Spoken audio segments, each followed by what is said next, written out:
Today I'm thrilled to announce that one of the world's largest pharmaceutical manufacturers and one of the best anywhere in the world, Pfizer, has agreed to offer countless prescription medications at major discounts in the United States as a result of the most favored nation drug pricing order that we established earlier this year. As you know, the United States is paying sometimes 10 times more than other countries for drugs, and a lot of excuses were made for that, but it went on for many years, many years, decades, and it's not going on any longer. We're going to be paying the lowest price now. We're going to be paying whatever the lowest price is, favored nations. This will save American taxpayers and consumers hundreds of millions of dollars a year. I want to thank Pfizer CEO Albert Bourla, who is one of the most respected people in the industry and in business generally. I will say that, Albert, for joining us today, along with Secretary, as you know, we've got a number of secretaries. Secretary is Lutnick behind me, I hope. Who's Lutnick? He's over here, sir, to the right. You can get over here. I'm looking for Lutnick. Our great Secretary of Commerce. Good, I'm glad you're here. You would have been in trouble. Howard Lutnick, great. Secretary Robert F. Kennedy Jr., CMS Administrator, Mehmet Oz, Medicare Administrator Chris Plump, and the FDA Commissioner Marty McCary, and I just want to thank them all. They've been working hard on many things. I think this is one of the biggest medical announcements that this office has ever made, because we're talking about price reductions, as you'll see in a couple of minutes, that are incredible. For many years, Americans have paid the highest prices anywhere in the world for prescription drugs. They paid far more, 10 times, 13 times, 15 times more than other countries for the exact same product. A major reason is that the American consumers have been subsidizing research and development costs for the entire planet. They put all of that on us, and yet they were the beneficiaries too. So it's being changed as of today. The United States had just 4% of the world's population and consumers, only 13% of all prescription drugs, yet pharmaceutical companies make 75% of their profits from the United States. So think of that. We have 4% of the market, 13% of prescription drugs, and yet, Albert, I didn't know you were that violent. I'm surprised you're agreeing to this. I'm getting it. No, he's doing the right thing. Thank you. And yet they make 75% of their profits from the American customers, so it's something. That's why I signed an executive order combating this practice, and we signed it very happily a little while ago. Today, Pfizer is committing, as will other drug companies as we go through the weeks, but Pfizer is truly one of the biggest in the world and one of the greatest in the world. Today, Pfizer is committing to offer all of their prescription medications to Medicaid, and it will be at the most favored nation's prices. It's going to have a huge impact on bringing Medicaid costs down like nothing else. I told you that in my first term, I was so proud of the fact that for the first time in 28 years, drug prices came down. And I had a news conference that I explained it was 0.1%, but it was down. And here we're talking about, in one case, over 1,000%. This is a critical step forward to our work and to improve health care, and hardworking, low-income Americans, especially low-income Americans, will be helped so greatly. In addition, Pfizer has agreed to provide some of their most popular current medications to all consumers at heavily discounted prices of anywhere between 50 and even 100%. And that's off the price.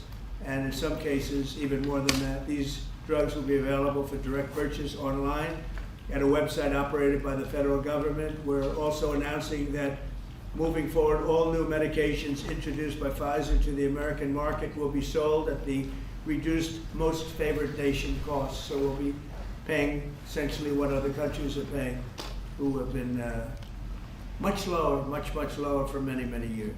Furthermore, Pfizer will invest $70 billion to reshore domestic manufacturing facilities. In other words, they're going to bring a lot of their facilities to make their drugs and make what they make, their product. They're going to make it in the United States. I appreciate that $70 billion investment and fund research and development right here in America.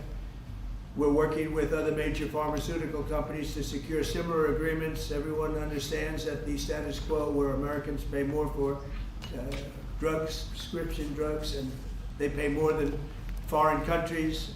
who take advantage of us in many other ways, although not so many anymore. I think we've pretty well got that stopped, right? I think so. We've stopped that, but they took advantage of a lot of other presidents, that I can tell you. But we're making this pay to be very unacceptable, what they've done in the past. That's why my administration has also taken historic action to investigate the unfair and discriminatory trade practices of other countries that extort our pharmaceutical makers to shift costs onto the American consumer. They say, no, give us a price, a very low price, and just charge the American consumer, charge it to the U.S. The United States is done subsidizing the health care of the rest of the world. It's a big thing. I can't tell you how big this is. And I was all set to go on a first term, but then you had the COVID, and we had to focus on that. But I said, I want to get back here because you're talking about 14, 15, 1,600% reductions in some cases.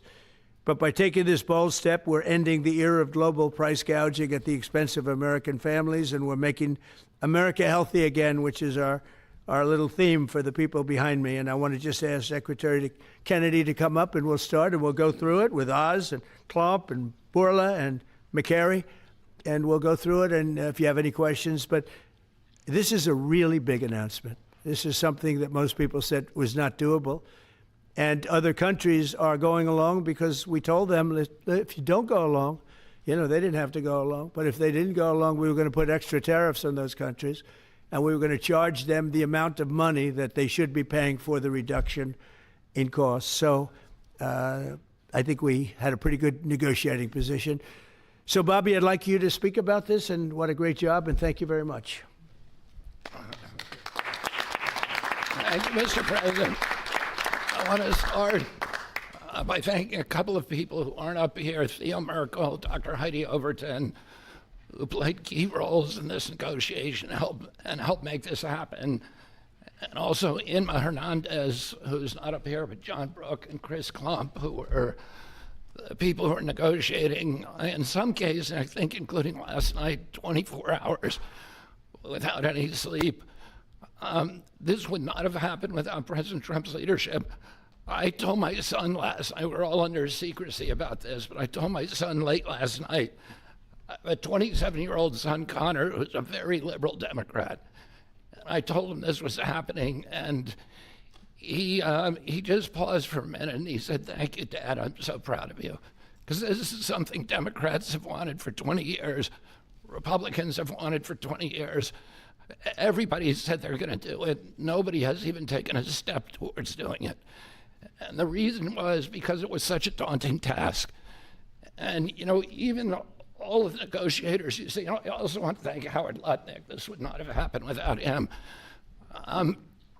But even all of the negotiators here and all the people on at HHS and at the White House team, all we could see was all the reasons that this couldn't happen. Everybody had tried. Nobody could make it happen. And it was President Trump alone who, with his doggedness, his persistence, he saw this clearly in a way that none of us other, in its most simplest terms. Why are we spending more on this country than any other country? Why are we spending 75% of the revenues that come to the pharmaceutical industry? We're doing all the research, and everybody else is riding on our slipstream. And President Trump, I would say, harangued and harassed us to make this happen. I was getting calls at 11:30, 12 o'clock at night. "Oh, are you asleep? And you got to get MFN done." And at one point, Dr. Oz told me, "I can't take the president's calls anymore." I have a lot of reasons. My wife has a lot of reasons to say to me about different things that happen in my life. Doesn't that give you anxiety? And I say, I don't get anxiety. This gave me anxiety. Oh, thank you, President Trump. It would not have happened without your leadership. This is real leadership. It's a president who has a vision and makes that vision happen. And I can't think of any other president of the United States who could have done this in our history. I'm very grateful to you. This is an extraordinary benefit to the American people. Thank you for your vision, President Trump. your bold action, your unwavering commitment to health and well-being of the American people. Never has a president stood up so bravely for the American people with respect to health care. And by the way, I forgot to thank Albert Burla. Albert and I have had a long history of antipathy and antagonism toward each other. But I have to say his leadership in this took tremendous courage. And he really created a template for corporate responsibility, for putting public health ahead of his individual interests. So I'm very, very grateful to you for that, Albert. Under the leadership of President Trump, the U.S. government is now acting as a tough negotiator on behalf of the American people. Today is about fairness, it's about equality, it's about giving hope to those who are trying to stay healthy, who are managing illness and who are fighting for their lives. We refuse to make the most vulnerable citizens continue to pay an unthinkable price for the world's pharmaceutical breakthroughs, which we pay for. This policy is a shield for the chronically ill who have carried the burden of high drug costs for far too long. It's a signal to every American family that we're finally putting their health and financial security first. And it sets a new standard, one that says we won't write blank checks to the drug industry any longer. No family should ever be forced to choose between filling a prescription and putting food on the table. Americans should not be gouged paying 300 or 400 or 1,000% more than people in other countries for the exact same drug, many times manufactured in the same factory in New Jersey and sold in Great Britain for 1/10 the price that it's being sold for here.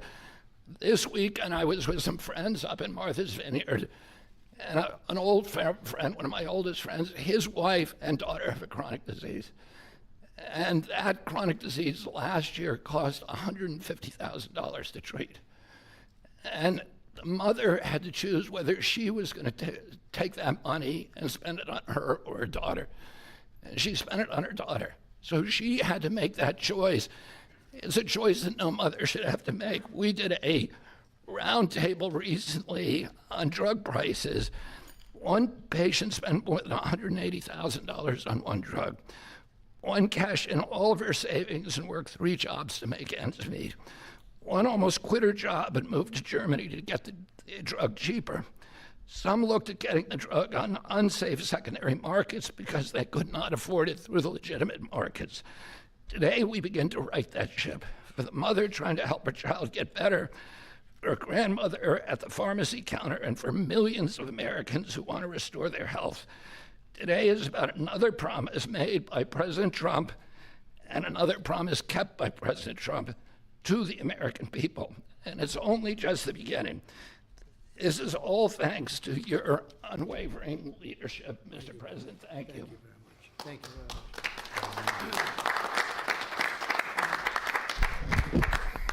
much. There is a fine line between vision and hallucination. People have to follow you for it to be a vision. And President Trump, you made a lot of people following you on an idea that most people thought was not possible, even remotely. And when we have that shared vision, and I'll speak to some of the people who are involved in this process because it was incredible effort that gives me great pride to serve in this administration.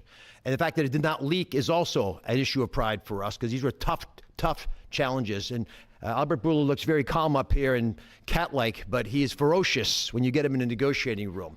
This is true for all the pharmaceutical companies that we are negotiating with. And Secretary Kennedy, my son Oliver, who I told about this deal as we was walking over here, is a Republican. And you know what he said? Thank you for making us proud. Because it's not just a Democratic problem, it's a Republican problem. This has not happened before.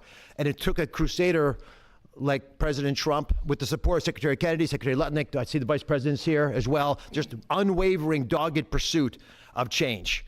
And now I have to admit that I know the president has me on speed dial, and most of the time when he would call me, as Secretary Kennedy alluded to, it was about MFN, and he always had reasons why we needed to go faster and why people were being hurt today because we're allowing the kinds of pricing that had been tolerated for so many decades in America. The time of the day didn't matter, the day of the week didn't matter, and that's how the president was functioning. This was such an important part of what he saw as his legacy, which is why it brings such pride to all of us up here and many others to deliver it. And the laser focus that the president had on this, which he shared with me the day that I was nominated, that he nominated me for this position, and has reminded me frequently since, made it a top priority for us as well at CMS. Now, to do this, you have to have tactics, not just vision, but tactics. And the first tactic the president shared was to introduce me to Albert Bourla. He took us to dinner with Secretary Kennedy, and he argued, and he's a great deal maker, as you know, that if you're going to make a deal of this scope, of this nature, you need trust.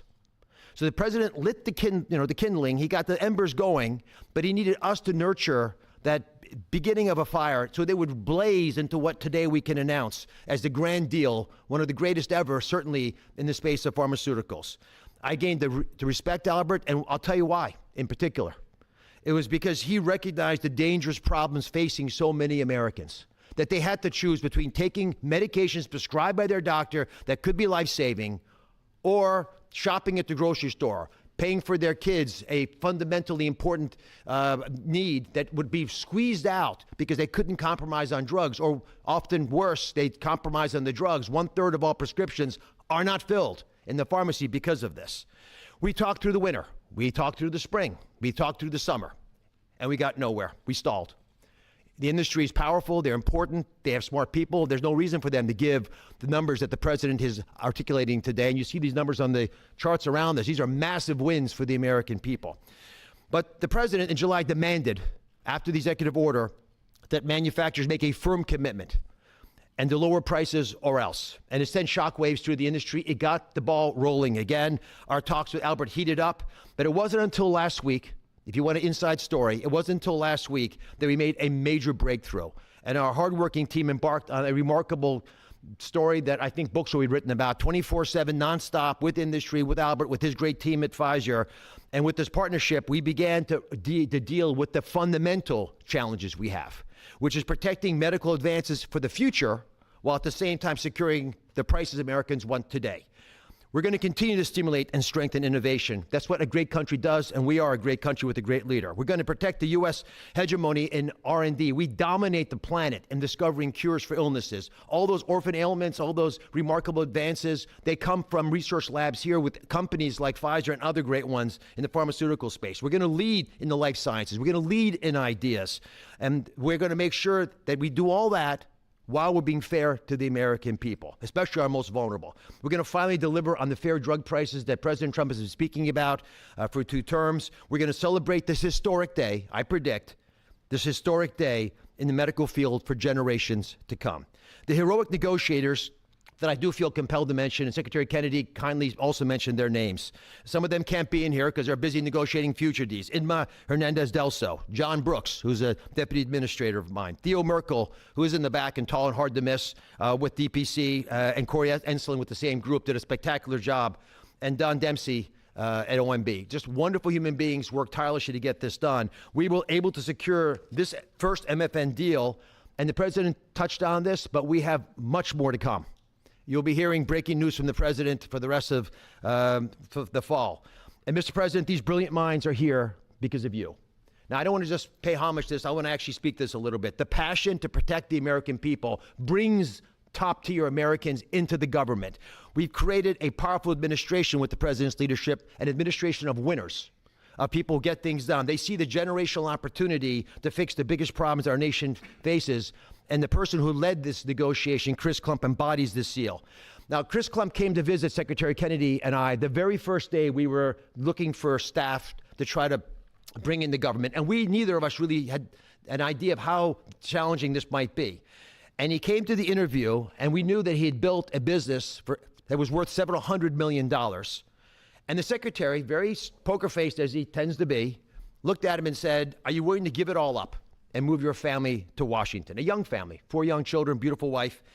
"Are you willing to come across the country and serve our nation, serve this president to ensure vital programs like Medicare, which he runs, will keep our seniors healthy for years to come?" He gave it all up, like so many have in this administration, passionate to follow the president's lead and serve under Secretary Kennedy. And for those of you at home who are watching, and I hope there are quite a few, I think this shows just how cool a place it is to work, is in this government. And I take great pride in handing the ball to Chris. Chris, tell the American people what they have won thanks to your passionate ability to deliver on President Trump's promise. Thanks very much.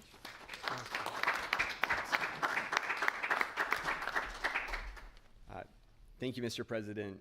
You have enabled something that as recently as last night, nearly everyone has said was impossible.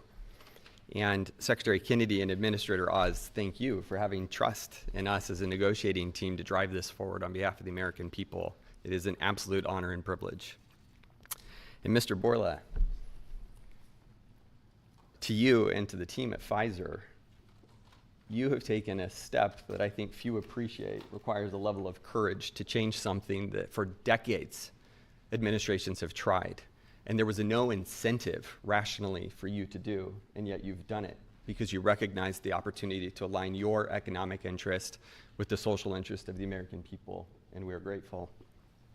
Today is historic, as has been discussed.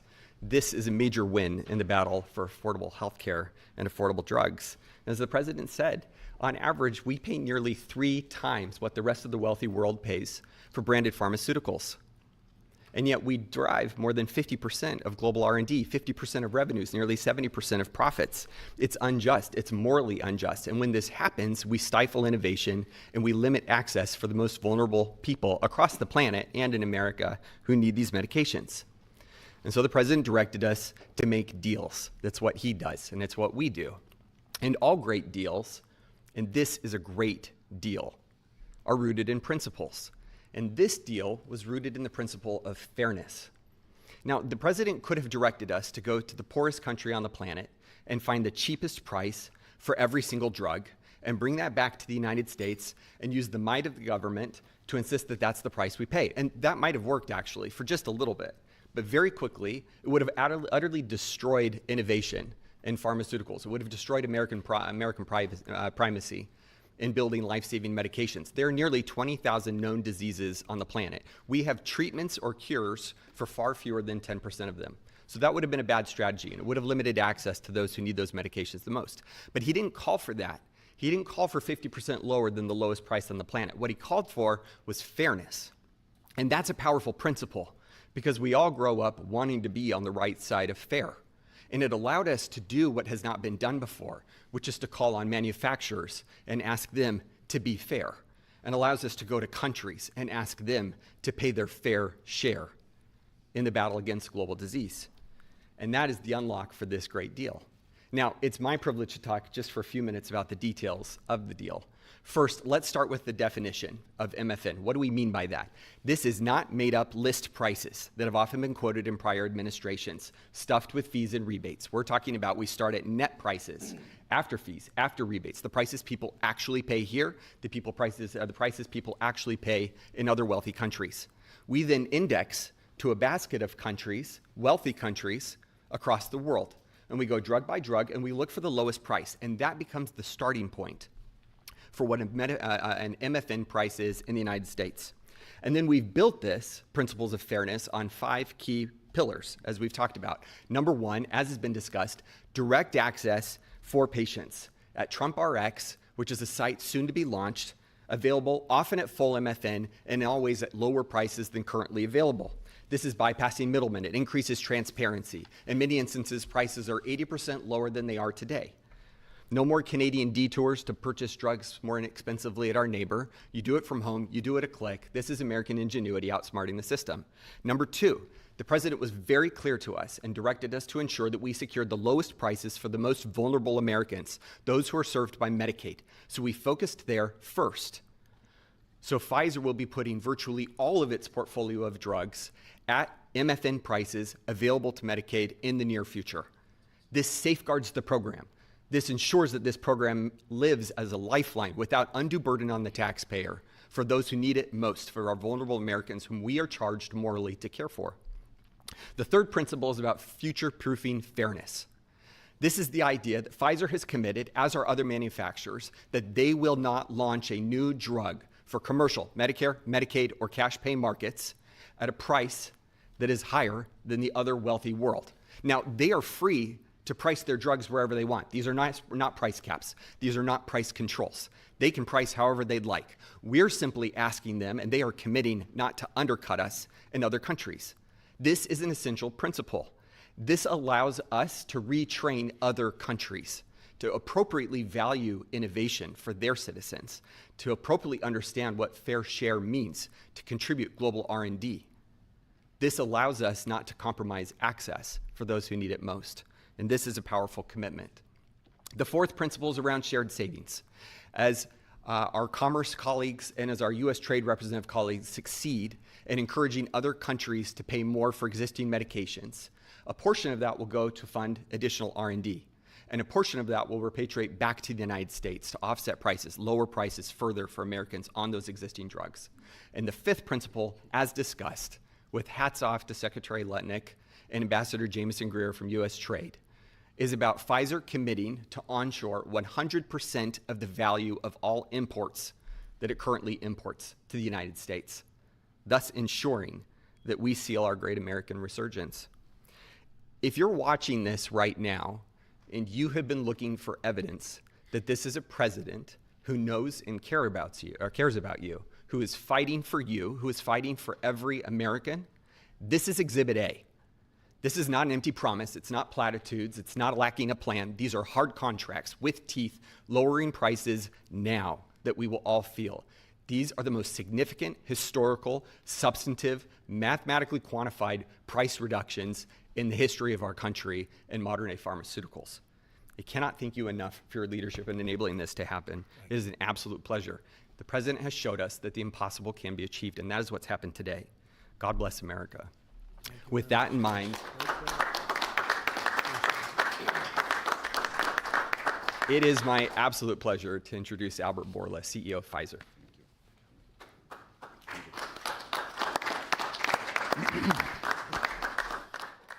Mr. President, what an honor to be here today in this office to announce a landmark agreement.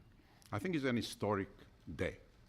Is this the coolest office? He has a beautiful office, but the Oval is the coolest, right? What do you think? I think by far.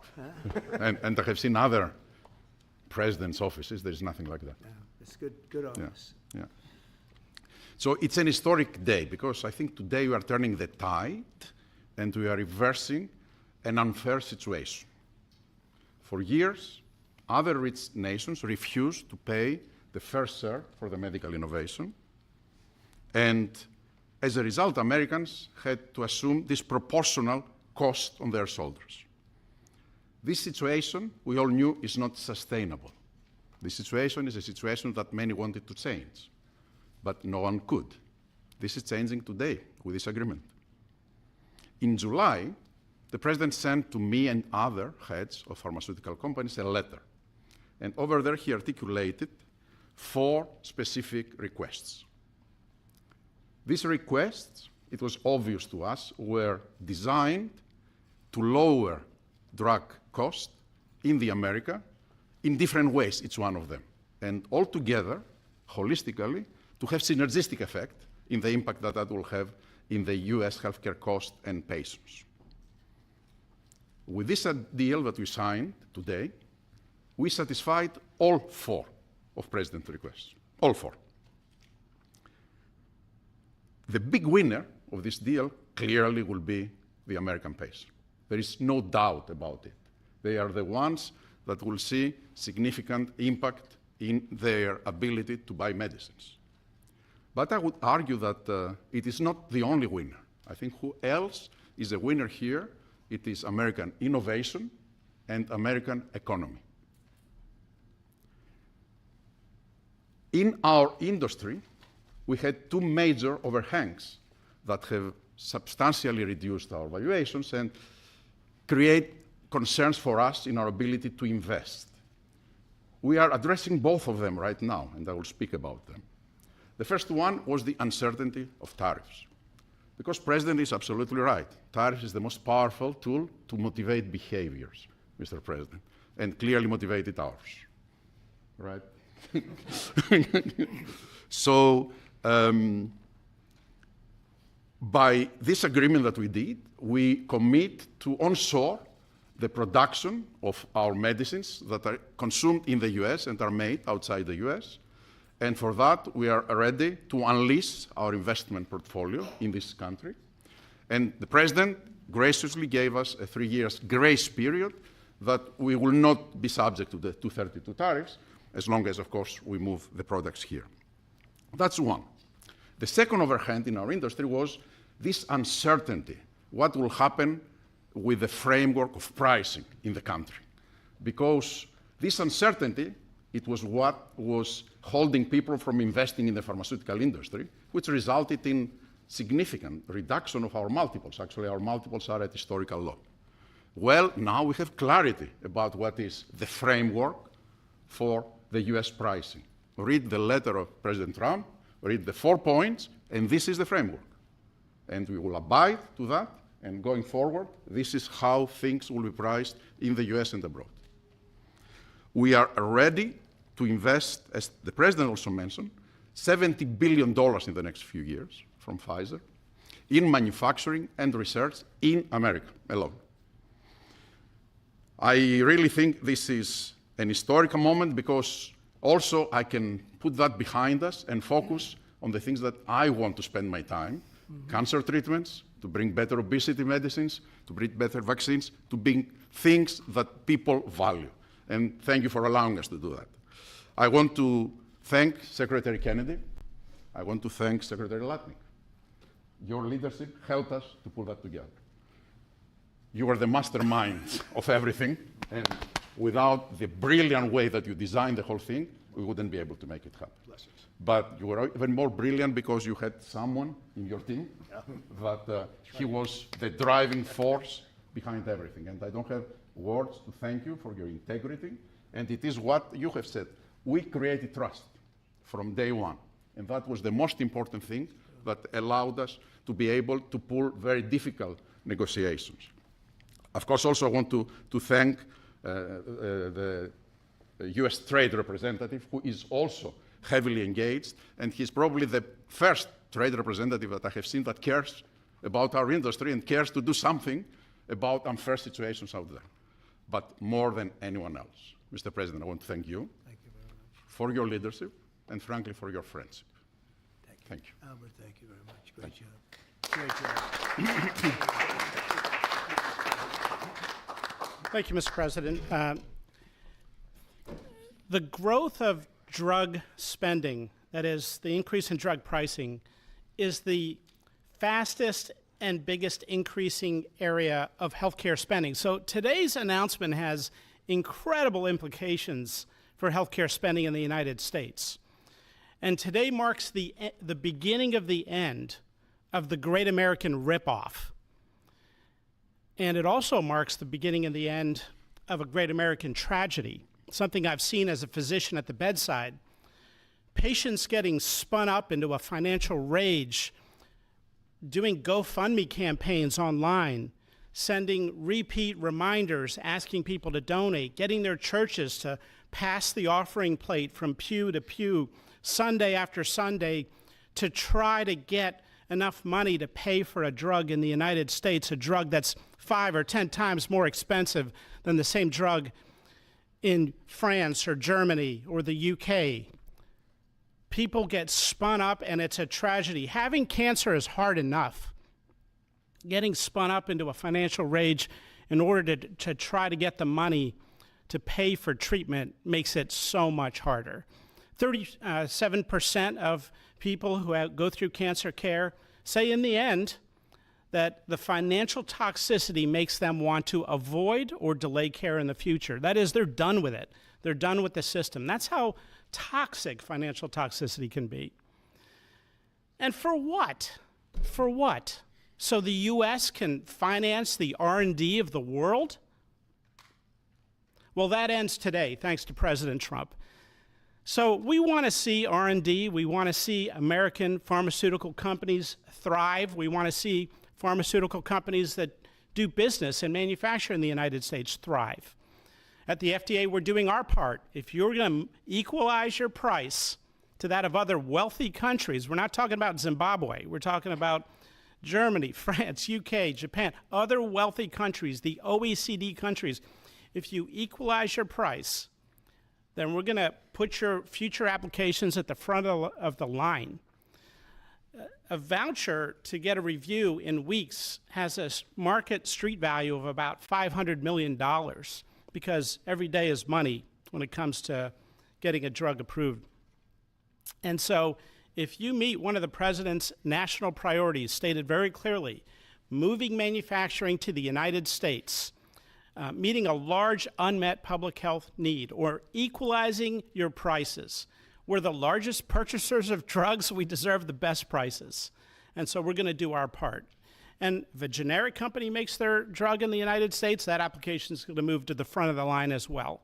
And if you're going to build a plant in the United States, our FDA inspectors will walk through that plant during the construction phase, something never done before, so that it's ready on day one. So thank you, Mr. President, for your leadership. They said it couldn't be done, and here we are. Thank you. Chris, you may want to go up and just show one of the boards about how quickly the prices come down. And these are small examples. We're going to have it over 1,000% in some cases. You'll see that during the week. But we just picked out 4 at random, and you see the kind of numbers. Bobby and maybe Albert, good. We picked 4 examples, but I want to be totally clear. These are not the only 4 examples. And as the President mentioned, this is not the only agreement. It is the first. It's a historic agreement. There are many to come, and we're excited to talk about them. And that means hundreds and hundreds of drugs. We are not exaggerating when we talk about reductions of up to 80%. We give you 4 examples here. One for dermatitis. The new price, adenosine, results in 80% reduction to what's available today. One in postmenopausal osteoporosis, 85%. Migraines that affect so many Americans, 50% reductions. Rheumatoid arthritis, something my own mother struggled with, 40% reductions. This is about access. This is about ensuring that Americans have access to life-saving medications. These are real prices. These are net prices. They're not made up. They're not funny numbers. Thank you very much. Great job you've done. Everybody here has been incredible. We've been standing here talking about the Make America Healthy Again a lot lately, and I think our meeting the other day was excellent on a thing called Tylenol. That was a very important meeting. I think that was a very important meeting. And this, in terms of pricing, it's going to be great for Medicare, Medicaid, Social Security. It's going to be great for everything because your medicine costs are coming way down. We have some examples that I think we'll be able to show you next week of over 1,000% in some cases, where a pill that cost $10 in London was costing $130 in New York and various other places within the United States. And the same thing with Canada. People would go to Canada, they'd go to Mexico, they'd go to other places to buy drugs. They don't have to do that anymore. So we have favored nations. So that's what we have. And it's one of the biggest days I think anybody will ever have. We're talking about massive numbers, and the numbers are going to get even better with a little time. And I will say, Albert, I think that the drug companies are going to be the same. You're going to, the world, we're really competing against the world, so they have more people. So we'll come down a lot, and the world's going to go up a little bit. And the end result is you're going to, I think, do the same business pretty much. Maybe you'll figure a way to do more business, I think, knowing you. But I think the drug companies, we're going to come down a lot, the U.S. The U.S. will come down a lot. But the world, many more people, is going to go up a little bit. And it equalized, and it's a great tribute. And I want to thank everybody up here. J.D., thank you for all of your help, too. And Howard, great, really great job. Thank you all very much. Do you have any questions? How about we focus on this? It's so big, let's focus on this. Mr. President, can you please give us a timeline? Yeah, Mr. President, first of all, this kind of goes along with your America First campaign promises for lowering healthcare costs. On a day that it seems like we're going into a government shutdown led by Democrats on the premise of providing health benefits to illegals, this seems to, your move here is a stark contrast to that. Could the same principles that you did today apply to health insurance, to maybe lower the cost of health insurance? Many Americans are kind of struggling with that. And we're working on just that, little different group, but we're working on just that. It could, I don't know to this extent. We have a pill, one pill in particular we're going to show you next week. It sells for $10 in other countries and $137 in the U.S. And that's coming down now to probably $15 or $18. They'll go up to 18. I think that's pretty much right, Albert. It's not you, but they'll go up to 18, and will come down from 135 or whatever down to 18. I mean, that's a massive number. Remember, I was the one that held a news conference because I lowered drug prices by 1/4%. I think it was 1/8 of 1%, but it was the only one in 28 years that brought drug prices down for the year. But it was a very small number. Now we're talking about, you're going to see one over 1,000%. Look at these numbers. So, and this has a big impact, even on the discussion that we'll have with Chuck Schumer, who was here yesterday, along with a very nice gentleman who I didn't really know. You know who I'm talking about. The two of them came, and we had a good discussion, and we're going to see what happens. We're going to see what happens. But this has a huge impact on that because these numbers are going to bring Medicaid. We talk about Obamacare. Obamacare is a failure. Obamacare is not good. It's there, but relative to other health care programs, it's in the lower 20%. It's not good. And I asked the Democrat representatives, what do you think about coming up with a better health care? This actually allows you to do that because the cost of prescription medicine is a very big, more than 50% the cost of what we're talking about. So we might be able to do something like that. This is one of the biggest news conferences from a medical standpoint that I think has ever been had by any administration. Yeah, please. I'm curious, where are the other companies other than Pfizer? Are you expecting them to come later? later? They're all with us. And I was honored to have Albert be the first. He's done a fantastic job with, as you know, with the COVID. He did a fantastic job with a lot of things. He's a leader, and Pfizer is right at the top. You know, it's there. Eli Lilly has been fantastic also, your friend, my friend. And they're all coming in over the next week. We're making deals with all of them. And I said, if we don't make a deal, then we're going to tariff them an extra 5, 6, 7, 8%, whatever the difference is, and we'll take it that way. So we took away the advantage by the fact that we have tariffs.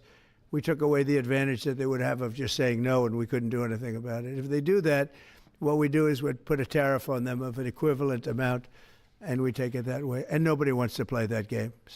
So they're going to be, they're all going to be good. We didn't have to mention that to Albert. Well, maybe I whispered it to him very slightly, you know. We had to give ourselves a little bit of an advantage. But the tariffs played a big role because they know that's what's going to happen. You mentioned the exemption of the 232s, but can you share a timeline for when we can expect the results of that 232 investigation? Let Howard answer that question, please. Sure. So while we're negotiating with these companies, we're going to let them play out and finish these negotiations because they are the most important thing to the American people. So we are standing by, helping and working with them, but the driver of the 232 outcomes is our HHS team because, I mean, look what they've accomplished today. So we are on their side helping them, but that is the model that's going to drive. And you have to understand, Albert's spending $70 billion that he wouldn't be spending because of the tariffs, let's say, and other reasons. I think he liked the winner of November 5th, in all fairness, but because of the tariffs. And that wouldn't happen. He's not going to pay any tariffs because when he moves here, there are no tariffs. So he won't be paying tariffs. That's the beauty of it. If you move here, there are no tariffs. And we have over $17 trillion, Albert. Do you believe these numbers? So Biden had less than $1 trillion for 4 years. We have over $17 trillion for essentially 8 months. Pretty amazing.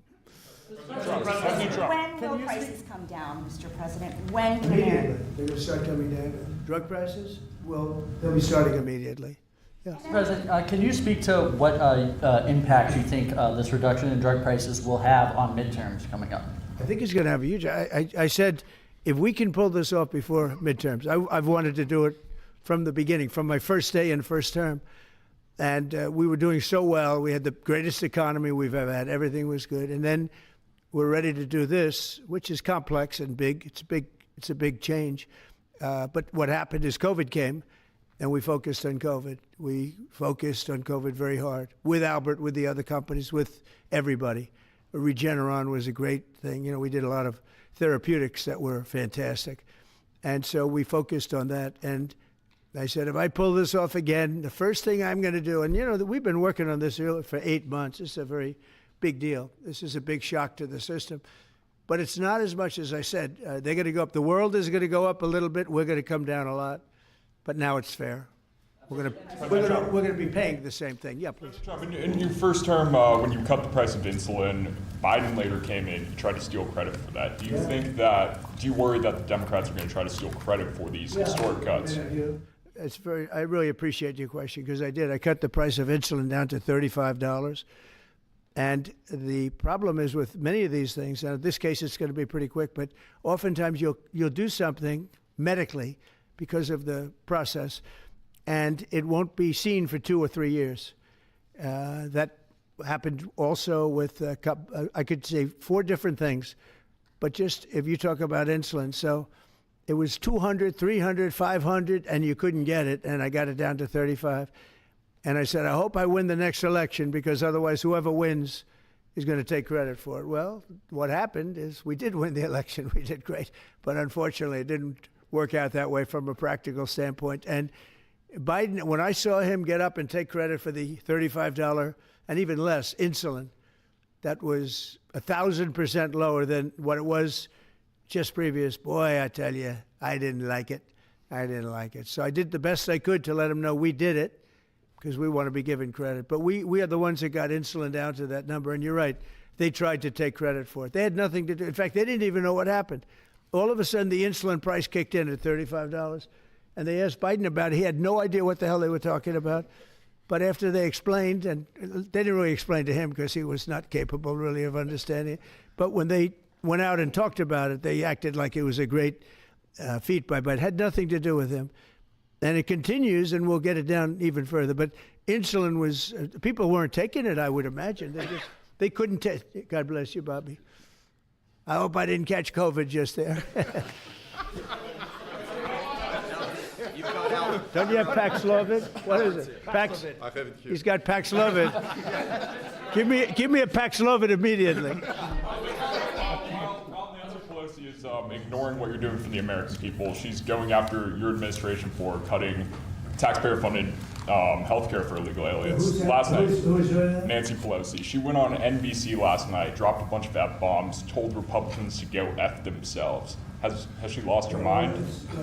We have done an unbelievable job medically. Just this, if you did nothing else, we've done a lot like the insulin, but just this, nobody can ever catch this. This is the biggest price reduction times, maybe 10 times, 15 times than has ever been given before. And this is going to have a huge impact. You know, as I said, Obamacare is not a good thing. It's been bad. And I'd like to make it better. I told them, I spoke to a lot of people, a lot of Democrats recently. I said, why don't we change it? We can make Obamacare much better. We could come up with a new system that would be much better, less expensive for the people and better.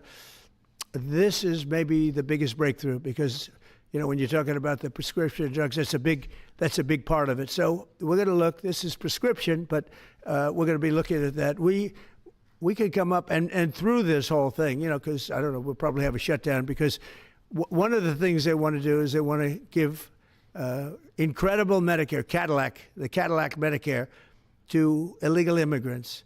And what that does is it keeps them coming into our country, and like they do in California. And no country can afford that. No country.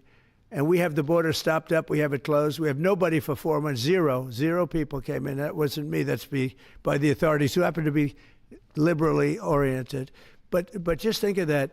We have people offering health care to people all over the world that they can't afford to pay. And that's the Democrats. And what that does is it brings people into the country because they want to come in for the health care. But no country can afford it, and they can't afford it. So we cannot allow them to charge tremendous amounts of money for health care for people that aren't even citizens. And in many cases, they come in from prisons, jails, and mental institutions. And we can't let that happen. So we have a big fight over that. We have a fight over open borders. They still want open borders. We're having a fight over men and women's sports, if you believe it. You would have thought they would have learned that it's not a good issue. And we have a fight in transgender, as you know, transgender for everybody. And that, when you talk medically, that's a lot of money, too. That's a lot. those operations are bad. So those things are also being discussed right now. I mean, can you imagine we're actually talking about open borders, and we now have a great border, and we have a great country. Our country was dead 1 year ago. Now we have the hottest country anywhere in the world. Big difference. Yeah. What did it say about the state of the Democrat Party when they have a 33% favorability rating on average in recent months, and they're willing to shut down the government over health care? They are shutting it down. We're not shutting it down. We don't want it to shut down because we have the greatest period of time ever. I told you, we have $17 trillion being invested, so the last person that wants it shut down is us. Now, with that being said, we can do things during the shutdown that are irreversible, that are bad for them and irreversible by them, like cutting vast numbers of people out, cutting things that they like, cutting programs that they like. And you all know Russell Vought. He's become very popular recently because he can trim the budget to a level that you couldn't do any other way. So they're taking a risk by having a shutdown because of the shutdown, we can do things medically and other ways, including benefits. We can cut large numbers of people out. We don't want to do that, but we don't want fraud, waste, and abuse. And, we're cutting that. But they want to have illegal aliens come into our country and get massive health care at the cost to everybody else, and we don't have it. And that's I would say, the number one reason that they want to strike is to get illegal immigrants health care. And, Gavin Newsom wants that, too, in California, and it's destroying California. We can't have that. We're not going to let it happen. Do you have a plan for dealing with drug companies that are responding to MFN only by raising prices overseas as opposed to lowering prices in the U.S.? No, they're responding. I understand that question very well, but they're responding by lowering prices.